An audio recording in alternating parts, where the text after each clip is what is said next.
My name is Gwen Peterson. I'm a certified independent health coach and global director with Optavia. If this is the first time you've stumbled upon my channel, welcome. Make sure to click the subscribe button so you get notified of every new video that I load. And if what I say today offers you value, make sure to click that like button and give it a thumbs up. So today we are going to be talking about transition and optimization, or I'll probably use also the word maintenance, and wanted to give you some tips on how clients can have success in transition and maintenance. So sit back, relax, and be ready to learn some great things today.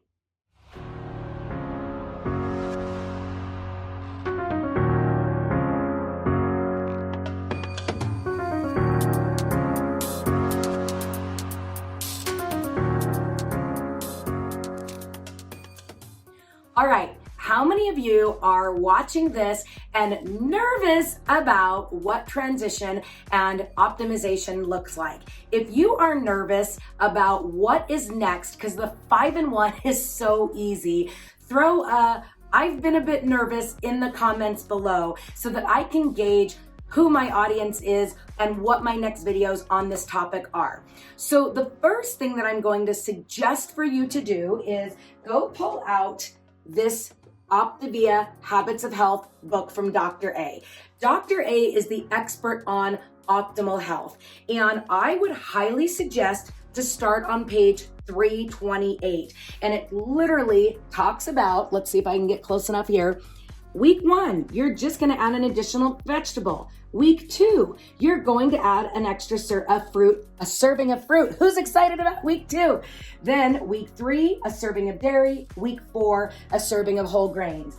I am going to put below a video that my coach, Jan Paxman, made that kind of goes into detail about how to do this, along with this really cool tracker that one of our coaches made just for every single day to check off the boxes as you're slowly going from 5 of our fuelings and 1 lean and green, down to 4 of our fuelings and 2 lean and greens, and then down to 3 and 3.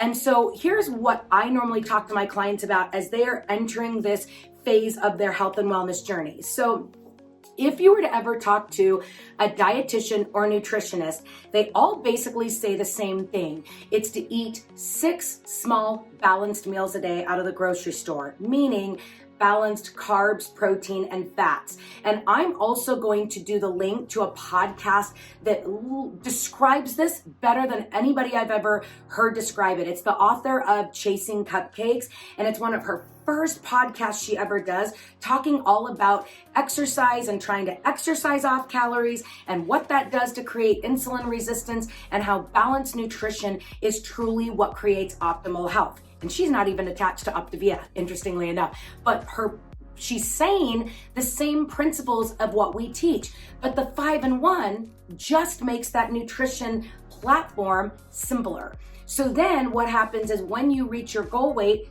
5-in-1, 4-in-2, 3-in-3, right? So here's the thing that I want everybody to think through so they don't get scared about the next step is optimization is 6 small balanced meals a day, meaning you're looking at carbs and protein.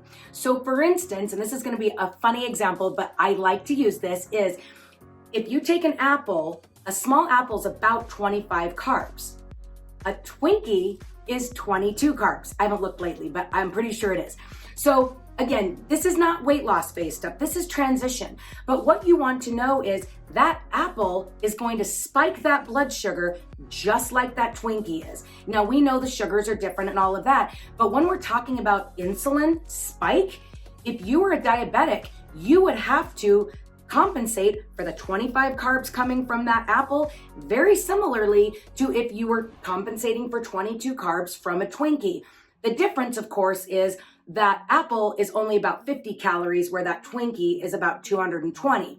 So thinking through this logically, if you are trying to do it out of the grocery store, let's say you're right now done with transition, or let's just go there for a second.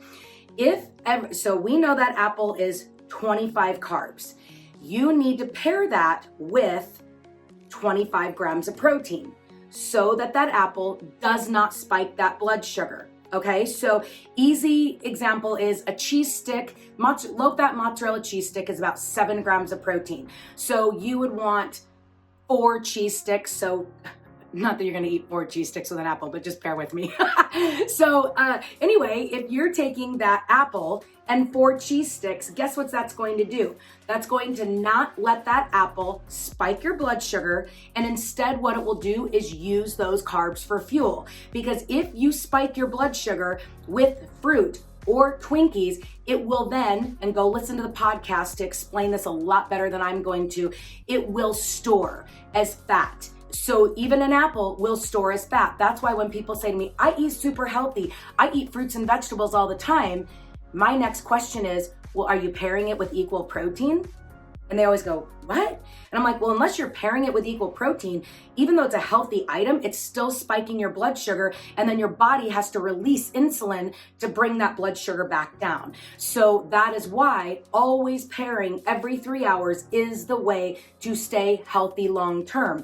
That's why your future will still be eating 6 small balanced meals a day, just more of them will be out of the grocery store. And this is why when somebody is telling me they're doing another diet plan, we can lose weight 100 different ways. My question is the way you lost weight, is that how you're actually going to be able to keep it off? Because I'm sorry, do I love bacon? Absolutely. Do I love whole milk? Absolutely. But I can't eat that way the rest of my life. My cholesterol would be through the roof. So even if you eat that way to lose weight, you can't eat that way the rest of your life and live a healthy lifestyle. So that's why the 5-in-1 is just the nutritional blueprint of what dietitians and nutritionists teach.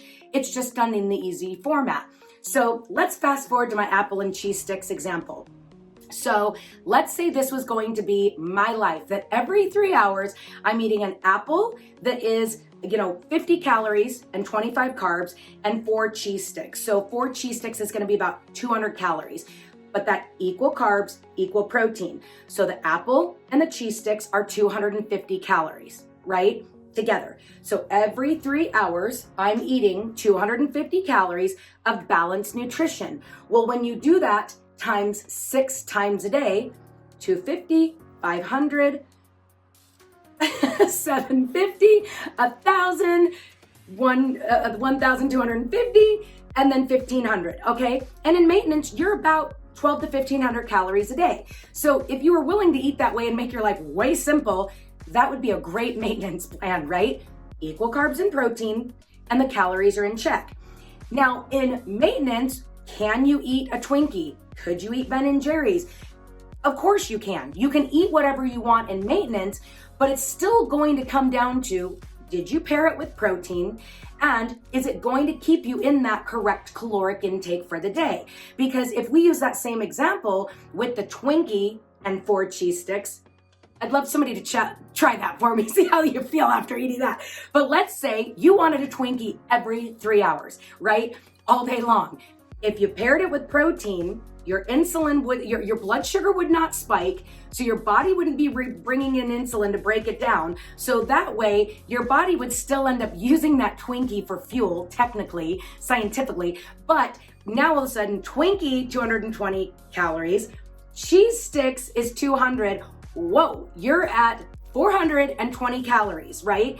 Now, when you do that every 3 hours, your caloric intake is going to be really close to 2,000. And now guess what's going to happen? You will gain weight. But realistically, if you love frozen Twinkies or ding dongs, you could technically in maintenance have one every day as long as you paired it with the correct amount of protein and you only did it once in between all the other healthy, balanced, lower calorie fuelings that you're doing, whether they're out of the grocery store or still eating ours. So I know that this is a wacky example, but I like it because people say, well, I'll never be able to eat whatever, or bread, or this or that. You absolutely can eat bread in maintenance. You can eat whole, and of course I suggest whole grain over white bread, because we know that that really you can get really good for you whole grain bread, and they're going to be about 18 carbs, where the grandma sycamore bread that my kids love is like 26 carbs. So just shifting from the grandma sycamores at 26 versus the whole grain at 18, now all of a sudden that gave me 8 less carbs that I have to try to balance, right? So that's the thing is in maintenance, if you want the whole grain piece of toast, and that's 18 carbs, then because an egg is, if I remember right, 6 grams of protein, and I'm talking egg whites, because you don't want to be eating whole eggs tons every single day because of the cholesterol content. If I'm now going to have 3 egg whites, 6 grams of protein times 3 eggs is 18 protein. I can have that whole grain piece of toast that's 18 carbs, boom, perfectly equal, right? So that's the thing that you want to think about in maintenance. You will be able to eat whatever you want in maintenance as long as it's paired correctly with protein, and it keeps you in that 12 to 1500 calorie per day amount. And of course, we can go into a whole nother conversation about, okay, well, if I want to eat that Twinkie with cheese every single day, then if that's 400 calories, I could go work off 400 calories at the gym. Yeah, you could definitely do that, but you can't do that when you're trying to lose weight. It only works in an optimization phase, and I would hope nobody is going to the gym burning off 400 calories for a Twinkie and cheese every single day, right? But again, mathematically, it works. So that's what I just want to teach you, is that transition is not scary. It's just removing a fueling and adding a fruit paired with protein, or adding a grain paired with protein, just so that you learn how to slowly incorporate back in the things that you love, but you won't ever add a carb back into your daily regime without it being equal protein. That is why we highly suggest using an app like MyFitnessPal, so that if you really wanted to get technical, take that apple, plug it onto a food scale. It'll tell you exactly how many ounces it is. Then you plug that many ounces of a green apple into MyFitnessPal, and it'll kick out the right amount of carbs. So if you put 5 apples next to each other and you put all 5 on the scale, they will all weigh different amounts. So if they weigh different amounts, that means they all have different amounts of carbs because of their weight. And then you would know that maybe this apple, you only needed 3 cheese sticks, where this apple, because it's big, you need 4. And most people don't eat 4 cheese sticks, but just the math of it. So hope this answered any questions. What I'm going to tell you is, if you start messaging me going, well, could I pair this with this? Or could I pair this with this? I'm going to tell you, plug it into MyFitnessPal. And then I'm also going to tell you, go to this chapter, page 328, and this will tell you everything you need to know. But at the end of the day, you will never be adding a carb without a paired protein, and it still comes down to calories in, calories out. So that's why you can't eat 6 Twinkies a day paired with 4 cheese sticks, because you'll be gaining weight, because that's too many calories on the day, unless you're running a marathon every day. And that's not the kind of lifestyle I want to live. So anyway, like I said, please don't comment below asking me if you compare this and this and this. Learn how to do the math, use MyFitnessPal, and most people have their go-tos, their egg whites, their Greek yogurts, their protein sources that they use to pair with fruits or grains. So once you get real consistent on the protein sources that you like, it's really easy to then figure out, okay, half a cup of berries is this many carbs, so then this is how much protein I need. It's literally just 3rd grade math, but you use MyFitnessPal to figure out the numbers to then make sure that they are just equal. So hope this clarified a little bit more about what your future is, to let you know that it can be super easy to go into transition and maintenance, or into optimization. The other last thing I'll leave you with is, people ask me all the time, do I still eat the fuelings? Absolutely I do. Because could I have an apple and cheese sticks before bed? I could. But because I hate to say it, I love Captain Crunch, I love Lucky Charms, but I don't choose to eat those. I am a sweet person at night. I love sweets. So that apple and cheese sticks just doesn't do anything for me before bed. So that is why that brownie bake and cookie bake will always be part of my regime. I also love to start my morning with a shake. So even if I'm not trying to lose weight, my maintenance is 3 fuelings and 3 lean and greens. And let me just tell you what that looks like for me. A shake in the morning. Then at 10 o'clock will be Greek yogurt paired with enough to equal one of the 4 different fruits that I like let's say raspberries. I make sure I have enough of that Greek yogurt to cancel out the carbs in those berries. Then at lunchtime, I'll normally do something small, like not small, but a chicken salad or something easy like that. And then at 3 o'clock, it's always a bar because I'm running to baseball or volleyball or whatever. So that 3 o'clock will always stick with a bar. Morning will always be a shake. Mid-afternoon is always going to be a bar, then a normal lean and green, and then again a brownie bake or cookie bake before dinner. And that's what my optimization phase looks like because it's easy. Do I know how to make all 6 out of the grocery store?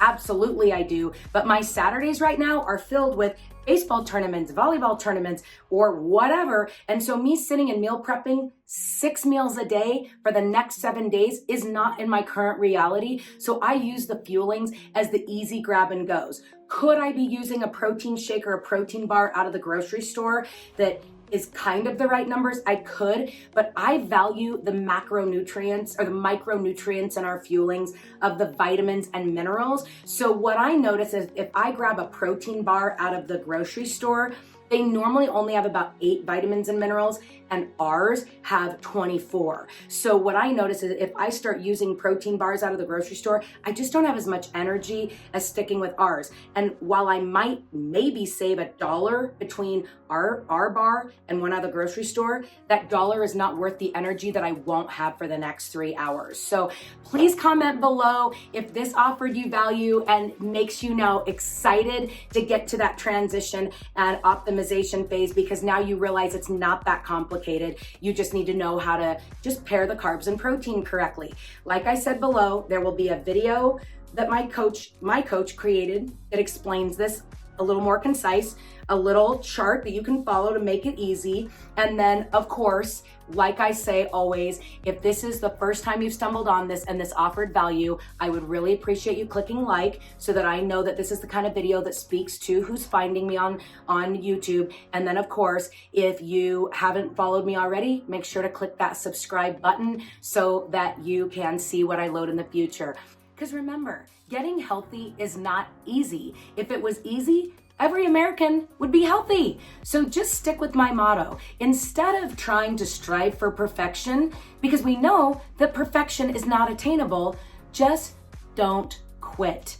So if you stick with just don't quit, you will keep moving the needle forward in your health. So make it a great day and see you later. Bye guys.